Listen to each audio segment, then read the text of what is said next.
All right, here we go. We're gonna be looking on TikTok for different acne TikToks, and I think some are really good, and some, well, you'll see. Just let's dive into it. Let's see what we got on the TikTok. Ooh, yes, that hydrocolloid bandage is working wonders. Look at that magic. It pulled all that fluid out of there. It's definitely ripping the tops off of those, but it definitely drained. Yes!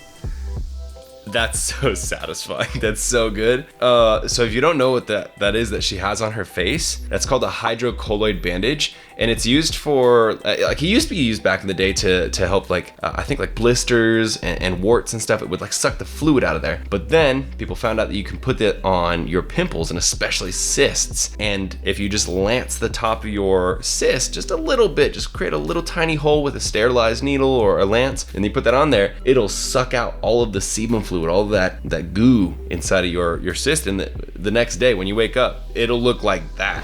If your acne is on this part of your face, this is why. Your forehead means you are not sleeping enough. Fix that sleep schedule, baby. Okay, in between your eyebrows. Trust me on this, it is from eating like shit. If you want to clear it up, eat clean, no junk food. Acne on your cheek is usually from being stressed. That, or you could be holding your phone up to your face, maybe you're sleeping on a dirty pillow, lots of things. Your chinny chin chin is typically just hormonal imbalance. So ladies, if it is Mother Nature's turn to come see you, that is probably why you're breaking out there. Okay, so the whole face mapping for acne thing, I feel like that's like ancient medicine. You know what I mean? Like it's ancient stuff that doesn't actually work, and at this point it's been myth busted. Like there's no science behind it. It's kind of like, I don't know, it's just fun, you know. It sounds like it would be awesome if it was that simple. You get a pimple on your nose, it's because you didn't feed your dog last week. You get a pimple on your chin, it's because you haven't been stretching enough.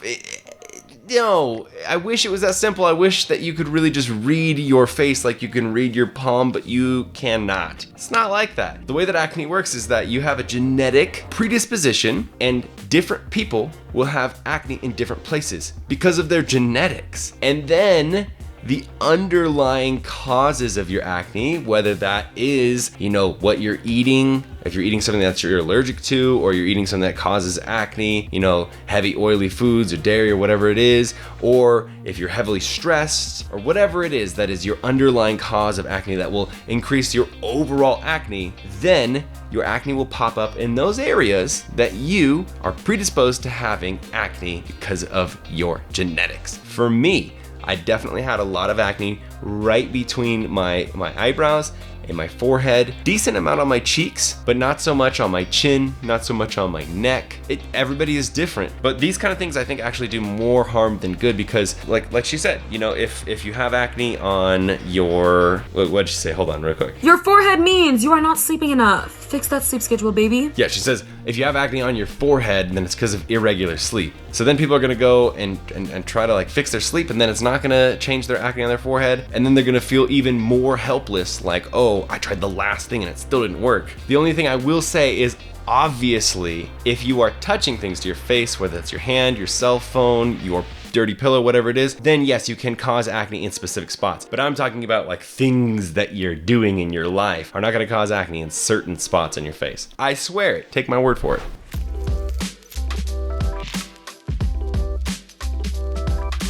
It's just that easy. Just zap them away, baby. Okay, so if you have never actually seen this device before, this is actually something that's used in like professional clinics. So it's like a little glass wand, and it is, when you get it close enough to your face, it shocks you with a little electricity, right? Like a little electric arc will zap from that piece of glass over to your skin. The idea is that it is killing bacteria, and because it's an electric pulse, it is going deep into the pore. So the electricity is going all the way inside of the pore, versus other methods like what's that thing called? Not UV rays, but those red rays. I think infrared rays. You know, there are those rays that do help destroy bacteria, but they can't penetrate below the surface of the skin, right? So the idea here is that it does penetrate all the way to the deepest part of the pore. That being said, I feel like She's writing me when I realize I can literally zap my pimples away. I feel like it's oversimplifying how easy it is to get rid of your acne, because we all know it is not easy to get rid of your acne. And if you had severe cystic acne, because this girl doesn't, if you had severe acne and you bought this wand, you started zapping your cysts, I guarantee you would wake up the next day and nothing will have changed. Stuff like this, it just doesn't work very well, and it gives people false hope. Not great. Okay, we're using one of the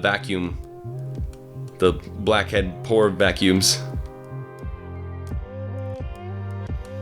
Ooh, ooh, oh God. Oh, and then there's blood. Oh, and there's a lot of blood, and he keeps doing it. Why do you keep doing it? Am I alone here?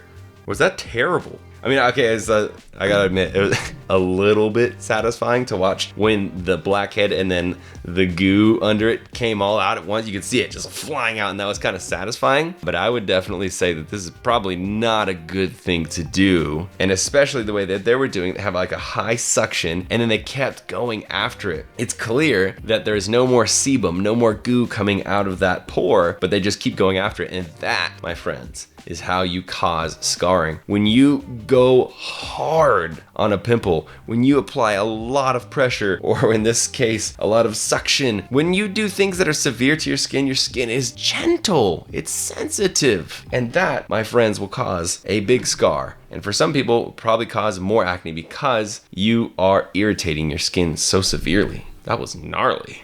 I'm changing the direction of the swab so that you're rolling towards the whitehead from all angles.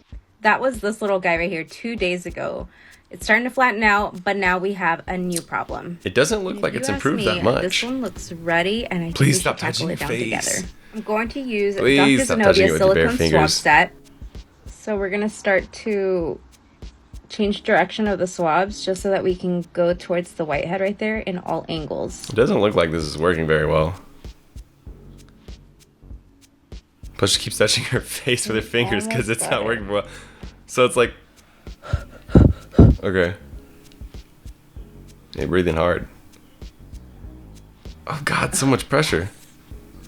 And then she just switches to her fingers. We got it. Ew, it came on my cheek over here. Okay, a little more is coming out. She's going for blood. Wipe it off. Following up with the 5% benzoyl peroxide. That was... Do I need to even explain why that was bad? That was bad.